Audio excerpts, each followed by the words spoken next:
Bien au-delà de ce que tu vois et entends, je t'en prie, oui, garde la foi. Bien au-delà de ce que tu vois, sache qu'un jour, ce Dieu-là te relèvera. Bien au-delà de ce que tu vois et entends, je t'en prie, oui, garde l'espoir. Bien au-delà de ce que tu vois et entends, ce Dieu-là ne t'a pas oublié. Bien-aimés dans le Seigneur, c'est avec un grand plaisir que je vous retrouve pour ce numéro hors série de notre émission La foi chrétienne normale. Je suis le pasteur Emmanuel Dikombama de l'église La Cité des Vainqueurs par la foi. Pourquoi je dis hors série? Parce que les deux programmes que vous allez suivre ont été tirés de notre Convention internationale de la foi, deuxième édition pour 2016. Le thème de cette convention, c'est « Combat, le bon combat de la foi ». Vous allez comprendre en suivant ces deux programmes. Ce sont des extraits parce que l'entièreté de la convention et des messages avec mon ami, mon frère, mon partenaire dans la foi et dans le Seigneur, le pasteur André Munga, on a pris le temps de définir, d'expliquer et de donner des outils aux enfants de Dieu pour comprendre la notion du bon combat et la notion de la foi. Donc, dans ces deux émissions hors série, vous allez comprendre certaines réalités et ça va vraiment doper votre foi, vous encourager à aller de l'avant. Donc, prenez de quoi noter, suivez, écoutez et réécoutez, parce que la foi vient de ce que l'on entend. Et ce que l'on entend, c'est-à-dire la répétition, vient de la parole de Dieu. On se retrouve après ce petit programme hors série. Que le Seigneur vous bénisse. Ouvrons nos Bibles. Nous sommes toujours en train de parler, toujours dans le même esprit. Nous parlons de ce qui est du combat de la foi. Que tout le monde dise le combat de la foi. Que tout le monde répète le combat de la foi. Maintenant, la chrétienté, si vous voulez, ce n'est pas pour les enfants. Que tout le monde dise la chrétienté, ce n'est pas pour les enfants. Bon, quand je dis enfant, je ne parle pas d'âge. Alléluia. Parce que je connais des gens, ça fait 20 ans qu'il est dans l'église, mais quand il parle, je m'arrête. D'où ce qui fait que votre maturité dans les choses de Dieu est basée sur une seule chose. Alléluia. Le pasteur l'a dit tout à l'heure. La Bible dit que tant que l'héritier plutôt est enfant, le mot qui est même utilisé, il est comme un esclave. Que tout le monde dise esclave. Alléluia. Bon, je ne sais pas chez vous, mais souvent en Angleterre, on a vu beaucoup de films sur les esclaves. Comment un esclave, c'était une personne qui n'avait aucune autorité sur lui-même. L'esclave ne décide pas de ce qu'il va faire. Alléluia. L'esclave, comme on dit, il est moins qu'un objet. Mais maintenant, la Bible dit que bien que tu es héritier, si tu n'as pas la foi, tu es la même chose qu'un esclave. Que tout le monde dise esclave. Comprenez bien que ce verset dont je suis en train de vous parler se trouve dans Galates. Et dans le livre de Galates, il ne parlait pas aux païens. Que tout le monde dise, il ne parlait pas aux païens. Il parlait aux enfants de Dieu. C'est-à-dire que tu peux être né de nouveau. Tu peux avoir Christ, mais vivre comme un véritable esclave. Alléluia. Mais je sais qu'il n'y a personne ici qui passera même une minute de sa vie comme esclave. Alléluia. D'où, maintenant, la réalité du combat de la foi. Je voudrais vous faire entrer maintenant dans les réalités de ce monde. Alléluia. Il y a ce qu'on appelle la terre, que tout le monde dise la terre. Et il y a ce qu'on appelle le monde. Il y a le mot terre qui vient du mot terra. Et nous avons le monde cosmos, le mot plutôt monde, qui vient du mot cosmos. C'est-à-dire que c'est l'atmosphère dans laquelle vous vivez. Alléluia. Que tout le monde dise la terre appartient à Dieu. Alléluia. La terre appartient à Dieu. Et la Bible dit que dans le psaume 24, la Bible dit que la terre est tout ce qui est dedans. Que tout le monde dise tout ce qui est dedans. Tout ce qui est dedans. Bon, je veux que tu réalises la chose que tu aimes. C'est dedans. La chose que tu voudrais devenir, c'est dedans. La maison que tu as regardée, tu t'es arrêté, tu as réfléchi, puis tu es parti. C'est dedans. Que tout le monde dise dedans. C'est-à-dire que la terre et tout ce que vous pouvez voir sur cette terre appartient à notre Dieu. Alléluia. Mais maintenant, la Bible nous dit dans 2 Corinthiens 4, verset 4. Alléluia. Je voulais vous aider.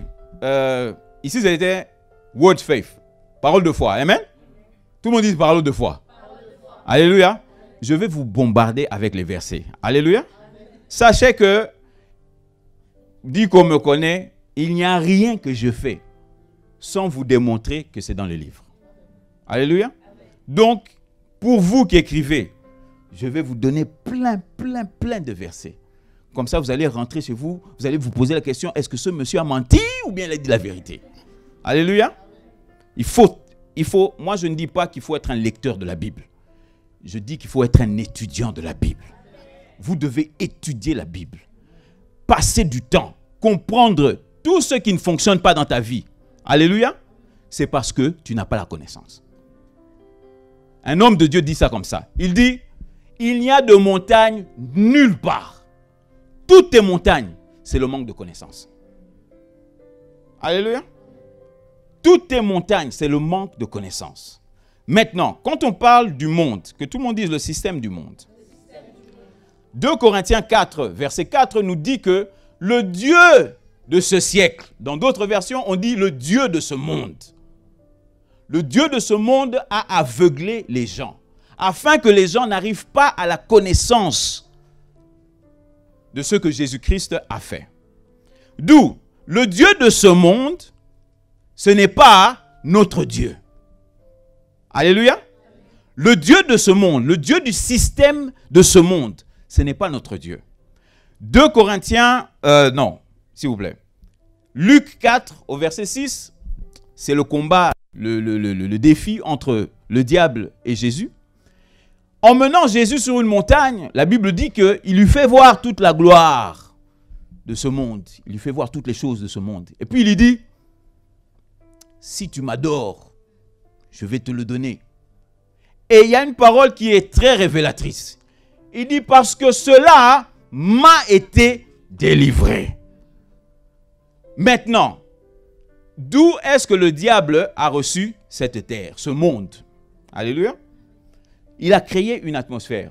Bon, je sais que ici vous êtes décalés dans la parole, parce que je connais mon homme. D'où, sans passer dans trop d'épisodes, vous allez comprendre que Satan est la personne qui a donné le monde au diable. Lorsqu'il a commis sa trahison devant Dieu, que Dieu lui a dit ne mange pas de ce fruit. Quand tu vas manger, tu vas mourir. Et ce monsieur, que moi j'appelle un véritable faiblard, alléluia, s'est caché derrière sa femme, a attendu que sa femme mange le fruit. Bon, ce n'est pas une pomme, hein, parce que je sais, tous les films, vous allez croire que ce soit une pomme, que ce soit une mangue, ça, ce n'est pas notre problème. Notre problème, c'est qu'il a mangé ça. Alléluia. D'où, quand il a mangé ce fruit, la Bible dit qu'il est mort. Mais nous voyons que ce monsieur n'est pas mort physiquement. Parce que physiquement, il a encore vécu 900 ans. Alléluia. Donc le diable devait encore faire beaucoup de travail avec Adam pour lui apprendre à mourir. Parce que Adam ne savait pas mourir. Amen. Adam, quand il a été créé, il ne savait pas comment mourir. Tout ce qu'il connaissait, c'était quoi? La bénédiction. Dieu lui a dit, tu es béni. Tout ce qu'il faisait, tout ce qu'il disait. Que tout le monde dise tout ce qu'il disait. Tout ce qui sortait de sa bouche, c'était la bénédiction. C'est-à-dire que tout ce... Si vous voulez comprendre comment Adam vivait, regardez comment Jésus vivait. Lorsque Jésus avait besoin de nourrir une foule de plus de 500 000 hommes, les gens qui ont étudié nous disent qu'il y avait au moins plus de 20 000 personnes. Il était dans le manquement. Il dit d'abord à ses disciples, vous nourrissez-les. Les disciples qui se mettent ensemble, ils font une conférence d'apôtres. Bon, combien d'ailleurs dans la caisse? Judas sûrement dit, écoute, même si on avait le salaire d'un an, papa, on ne peut pas nourrir tous ces gens ici. Alors, ils reviennent vers Jésus-Christ et puis ils lui disent, papa, en tout cas, rien. Ça, c'est la version Pasteur André. Et puis après, un monsieur courageux qui s'appelait Philippe, il vient, il dit, mais on a un petit ici, il a quelques poissons et 2 pains. Mais qu'est-ce que c'est devant une si grande foule? Alléluia. Donc nous voyons que la foi dans son cœur essayait de sortir. Mais il est rentré, il a dit, oh, ce n'est que 2 pains. Jésus lui dit, par rapport à Marc, il lui dit, version Pasteur André, que tout le monde dise version Pasteur André. Oh non, c'est pas écrit dans la Bible, tout ça. Si Jean a raconté sa manière, moi aussi je peux raconter ma manière. Alléluia. Alors, il emmène le pain. Jésus lui dit, oh papa, le manquement dans mon royaume, c'est plus qu'assez. Il lui emmène le pain. La Bible dit, par rapport à Marc, il prit le pain et il le bénit. Alléluia. Bon, je veux enlever cette image-là que vous avez. Seigneur, bénis ces pains pour que tout le monde puisse manger à sa faim. Quand la Bible parle de bénir, il y a ce qu'on appelle la loi de... Bon, je n'ai pas le mot en français, ça va venir. Des premières... First times... Non. C'est-à-dire que cette loi dit quoi? Cette loi dit ceci. La première fois que quelque chose a été énoncé dans la Bible te donne la réponse de chaque fois qu'elle est utilisée. C'est-à-dire que ça te donne la définition. Alléluia. La Bible dit que Dieu a pris l'homme, il a créé l'homme. Et puis il est béni et il dit, soyez féconds, multipliez-vous, remplissez la terre, et assujettissez-la.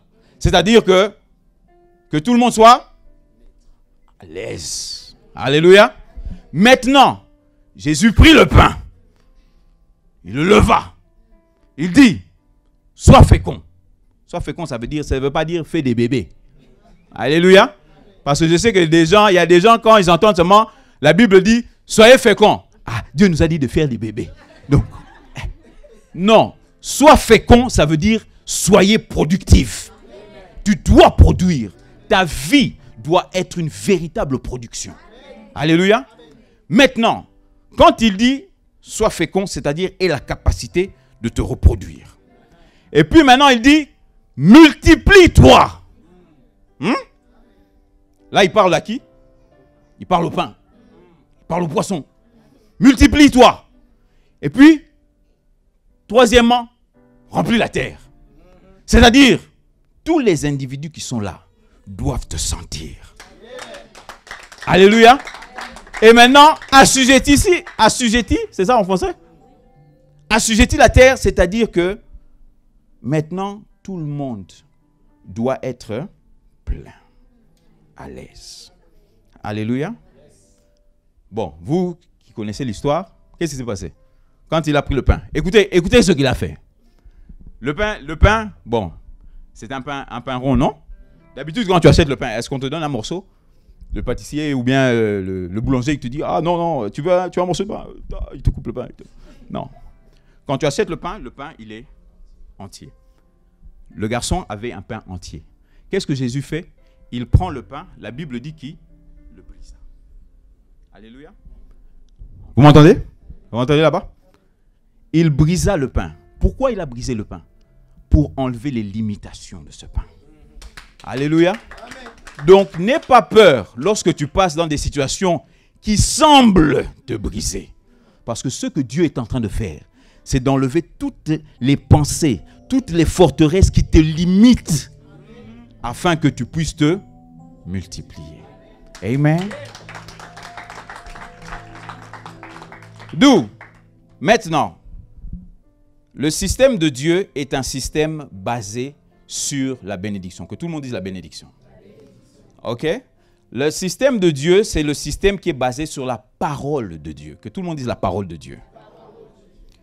Et maintenant, quand Adam a commis la trahison, il a pris ce que Dieu lui avait donné. Quand vous lisez dans Genèse 1, verset 28,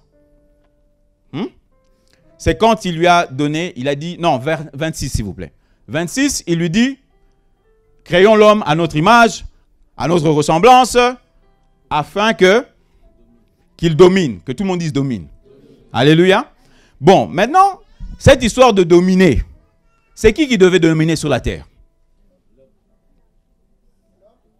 L'homme? N'ayez pas honte, hein? Ce n'est pas des questions pièges. L'homme devait dominer. Maintenant, Dieu, pour accéder à la terre, qu'est-ce qu'il devait faire? Passer par? Ok. Pour un exemple, une image beaucoup plus simple, tu as ta compagnie, tu prends un manager, tu mets le manager. Le jour où tu ouvres la compagnie, tu prends les clés, tu la donnes à qui? Au manager. Qui doit manager la compagnie? Moi, je peux partir. Je pars, je me balade. Si il m'arrive, bon, disons que c'est un restaurant.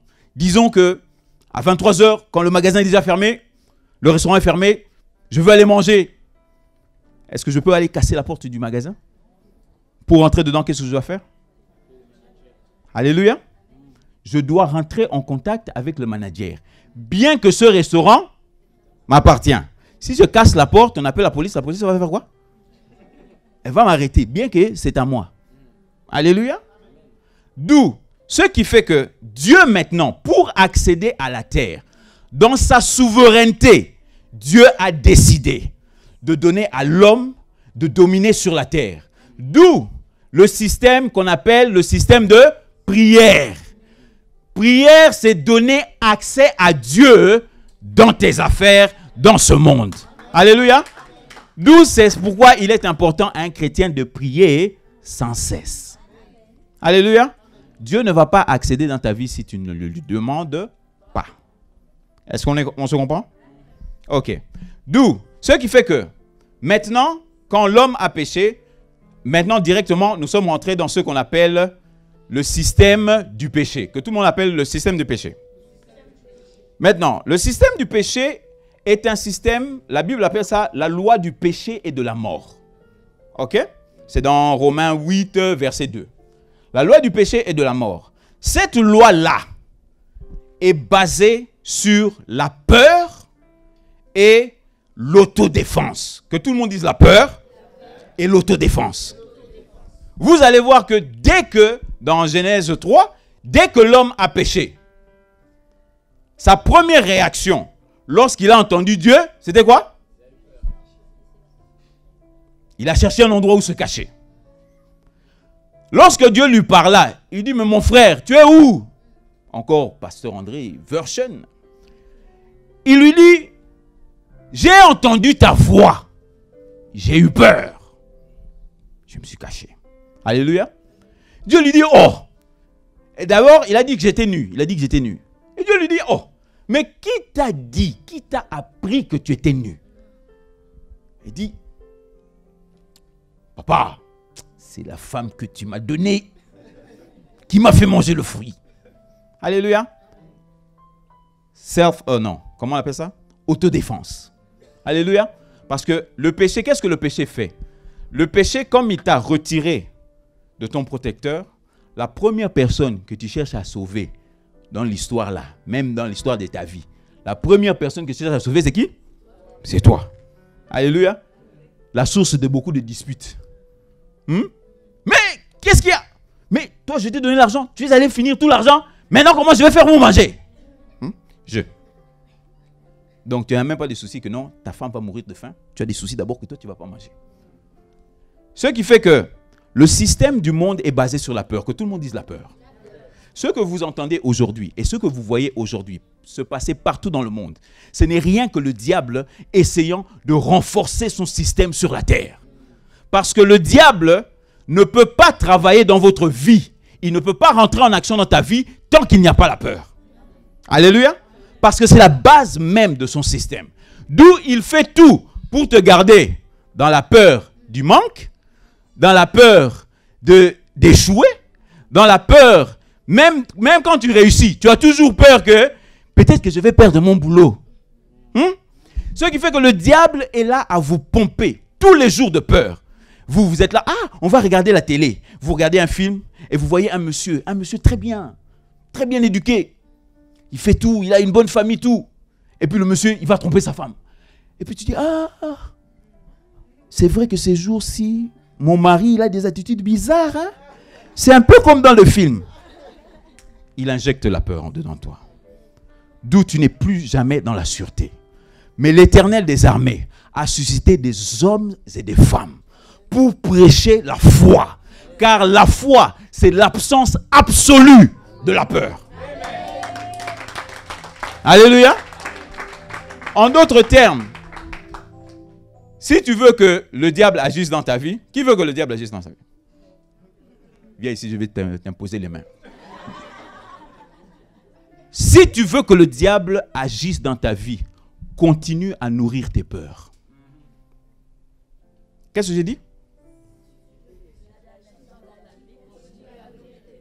Je connais des gens, ils trouvent ça même amusant. Ils me disent, viens, on va voir un film d'horreur. Je dis, papa, qu'est-ce que moi je vais aller voir un film d'horreur? Quelle édification je vais voir dans un film d'horreur? Alléluia. Comme vous rigolez, c'est très marrant. Mais le problème, c'est que vous êtes en train de nourrir vos peurs. Ce qui fait que la nuit... Dis, tu peux pas aller voir c'est qui là-bas? C'est qui là-bas? Hein? Et pourtant, la Bible dit que l'ange de l'Éternel campe autour de ceux qui le craignent. Donc jamais ça t'arrivera dans la tête de penser que mais non, c'est mon ange qui fait un tour, je vais dormir. Alléluia. Pourquoi? Parce que tu es rempli de films d'horreur. Tu dis, il y a un drap qui a bougé là-bas. Alléluia. D'où le diable peut utiliser cette peur pour... Ça arrivera peut-être pas la semaine qui vient. Peut-être pas dans 2 semaines. Peut-être pas dans 1 mois. Mais il va utiliser cette même peur pour un jour rentrer dans ta maison et voler ce que tu as de plus précieux. Alléluia. D'où que tout le monde dise pas de peur. Rien que de foi. Alléluia. Acclamons l'Éternel. Maintenant, assez parlé du système du diable, donc c'est basé sur la peur et c'est basé sur la terreur. Le diable fonctionne avec la peur. Il s'arrange que tu n'aies pas assez d'argent, que tu n'aies pas... Tout ça pour te garder dans ce système-là de peur. Mais maintenant, notre système, que tout le monde dise notre système. Notre système à nous, c'est le système de Dieu. La Bible dit, vous êtes dans ce monde, mais vous n'êtes pas du monde. Et Romains 12 le dit comme ceci. Elle dit, ne soyez pas conformes à ce monde, mais soyez transformés par le renouvellement de votre intelligence. Que tout le monde dise le renouvellement de mon intelligence. Le renouvellement de ton intelligence ne passe que par la parole de Dieu. Tu ne peux pas changer ta manière de réfléchir si tu ne passes pas du temps dans ce livre. Alléluia. Quand je dis que tu ne passes pas du temps dans ce livre, c'est-à-dire que il ne faut pas lire ça. Bon, on a église aujourd'hui, je vais lire... D'ailleurs, et il ne faut pas mentir, Je chasse l'esprit de mensonge. D'ailleurs, quand vous venez ici, on regarde le pasteur Dico, on le regarde ouvrir sa Bible, lire la Bible, et puis de temps en temps, quand il dit, psaume 25, tu ouvres seulement à 25, mais tu le regardes. Tu ne sais même pas si ce qu'il lit là, c'est vrai. Alléluia. Il faut être un étudiant de la parole. Que tout le monde dise un étudiant de la parole. Vous allez remarquer que dans mon temps, avec la grâce que Dieu m'a faite, bien que je ne prêchais pas encore, mais j'ai attrapé beaucoup d'escrocs comme ça. Il vient et te dit, bon, Luc 34, verset 12. Et tout le monde est là. Alléluia, amen. Je dis, je regarde. Il n'y a pas de Luc 34. Où il est? Alléluia. Mais il est là en train de vous affoler. Et puis à la fin, bien sûr, il vous dit que non. Vous savez, dans mon pays, c'est la misère. D'où, si vous ne faites rien, l'Éternel ne pourrait pas agir. Alléluia. Si l'Éternel était incapable d'agir sans ta poche, c'est qu'il y a un sérieux problème. Alléluia. Vous comprenez ça? Il ne faut pas croire aux gens que Dieu est un incapable. Quand il appelle des gens, il leur donne une mission et avec cette mission, il leur donne aussi une provision. Alléluia. D'où je ne suis pas là pour quémander. Et ça me permet de vous dire ce que je veux. Si vous ne m'aimez pas, c'est votre problème. Je prêche la parole. Alléluia. D'où, maintenant, dans le système de Dieu, il y a 3 choses qui sont importantes. Tout le monde dit 3. Quand tu arrives dans le système de Dieu, premièrement, pour accéder au système de Dieu, tu dois être né de nouveau. Que tout le monde dise né de nouveau. Que tout le monde dise né de nouveau. La Bible dit que dans Jean 3, la Bible dit bien ceci. Ça, c'est Jésus-Christ qui parle. Il dit, il vous faut. Que tout le monde dise, il vous faut. Que tout le monde dise, c'est une obligation. Tu dois être né de nouveau. Alléluia. Vous devez être né de nouveau. Pour voir, la Bible dit, il dit même ceci. Il dit, pour voir le royaume des cieux, tu dois être né de nouveau. Maintenant, il dit, pour rentrer dans le royaume, maintenant, tu dois être né d'eau.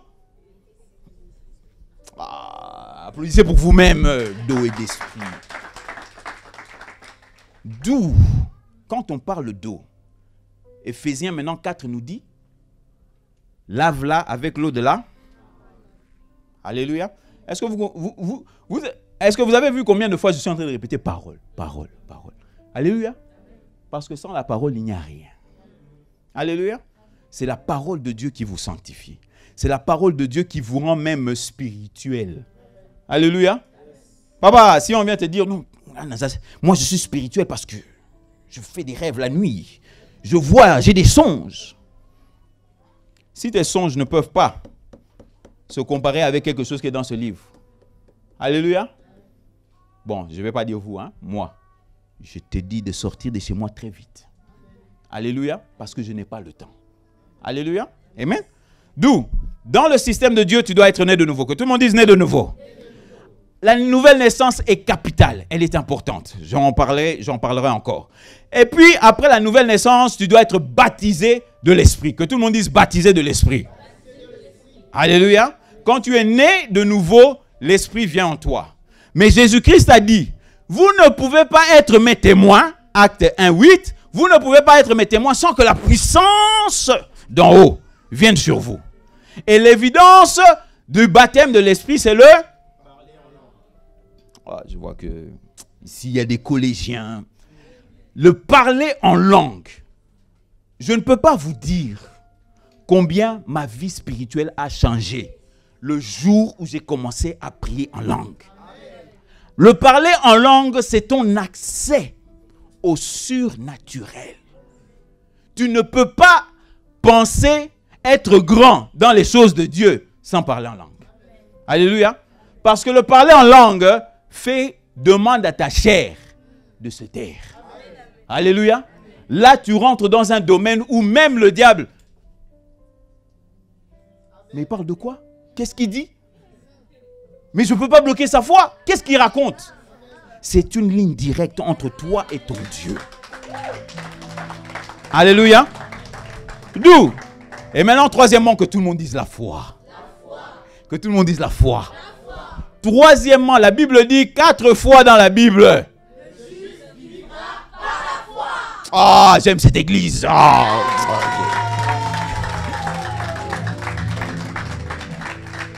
Écoutez-moi bien, écoutez-moi bien, écoutez-moi bien. Il dit, le juste vivra par la foi. Maman, est-ce que toi tu peux vivre sans respirer? Si tu arrêtes. Comme disait quelqu'un, toute la vie qui est en toi va te dire, hey, je veux vivre. Hein? Un chrétien, que tout le monde dise un chrétien. Un chrétien ne peut pas vivre sans la foi. Si tu viens d'une église qui n'est pas comme ici, où on parle que de foi, et puis tu dis, mais ce monsieur, il parle trop de foi, Parce que sans la foi, tu n'as pas de vie. Les Anglais disent que sans la foi, ta chrétienté n'a pas de goût. Et je continue à connaître des individus qui viennent toujours me dire, ah, l'œuvre de Dieu, c'est compliqué. Et puis je lui dis, papa, continue à me parler. Ah, j'ai compris. Tu n'as pas la foi, hein? Bon. Alléluia. Sans la foi, je vais vous le dire, sans la foi, la chrétienté est très compliquée. Elle est très très compliquée. Parce que c'est la foi qui a été envoyée pour produire dans votre vie tout ce que Dieu a dit. Ce qui fait que votre foi, c'est votre serviteur. Alléluia. Ne laisse jamais ta foi sans un projet. J'ai des projets. J'ai des maisons à construire. J'ai des maisons, des appartements que je vois déjà. Ma foi est en train de courir. Alléluia. Pendant que je suis en train de vous prêcher, ma foi est en train de travailler. Parce qu'elle sait que je ne peux pas rentrer en Afrique les mains vides. Alléluia. Donc je lui ai donné beaucoup de missions. Alléluia. Maintenant, écoutez ceci. Maintenant, tu dois être... Quand tu es né de nouveau, tu reçois le baptême du Saint-Esprit, tu rentres maintenant dans les choses surnaturelles, tu commences à voir que la vie commence à être facile.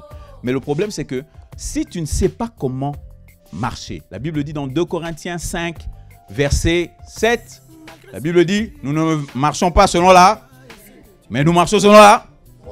Alléluia. Applaudissez encore. J'aime ça. Mon ami, mets ta confiance en Jésus, celui qui ne t'abandonnera jamais. Ta famille, ta nation, ton avenir,